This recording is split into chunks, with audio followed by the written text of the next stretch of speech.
এখন যাচ্ছি সন্ধেবেলা আমরা সন্ধ্যা আরতি দেওয়ার জন্য। আর তার মধ্যে আমাদের কি বলতো, একটা ব্রাহ্মণ ঠিক করা হয়েছিল, সেই ব্রাহ্মণকে বলাই হয়েছিল যে শীতলভোগ দেবো, কারণ কি সন্ধেবেলা ওখানে শীতলভোগের ব্যবস্থা আছে। তো তোমরা চাইলেও ওখানে দিতে পারো। ওখানে থালি সিস্টেম হিসেবে তোমার দাম পড়ে, আমাদের পড়েছিল ১,৫০০ টাকা করে মানে এই থালিটা। তো ঠাকুরকে ভোগ দেওয়ার পর তোমরা এটা সবার হাতে হাতে বিতরণ করতে পারো। তোমাদের একটা না আলাদাই আনন্দ লাগবে। আমি বলছি না সবাইকে দিতেই হবে, যার যার মন চাইবে তো তারা দিতে পারো। তো তোমরা সেটা ব্রাহ্মণ মশাইয়ের সাথেই কন্ট্যাক্ট করে কথা বলে নেবে যে কিভাবে কখন কি দিতে হয়। তো দেখো, সবাই নিজে থেকেই এসে, তুমি দাঁড়াবে একটা জায়গায়, সবাই নিজে থেকে এসেই প্রসাদ তোমার কাছ থেকে এসে নিয়ে চলে যাবে। আর আমি আর মা দাঁড়িয়েছিলাম, বাবা আর আমার হাজব্যান্ড এরা দুজনেই দিয়েছে।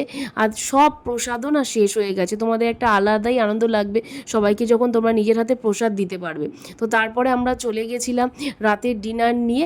আর এই হোটেলটাই আমরা দুপুরে লাঞ্চও করেছিলাম, প্লাস আমরা রাতের ডিনারটাও নিয়ে হোটেলে ঢুকেছি। তো চলো, আবার সকালবেলা দেখা হচ্ছে।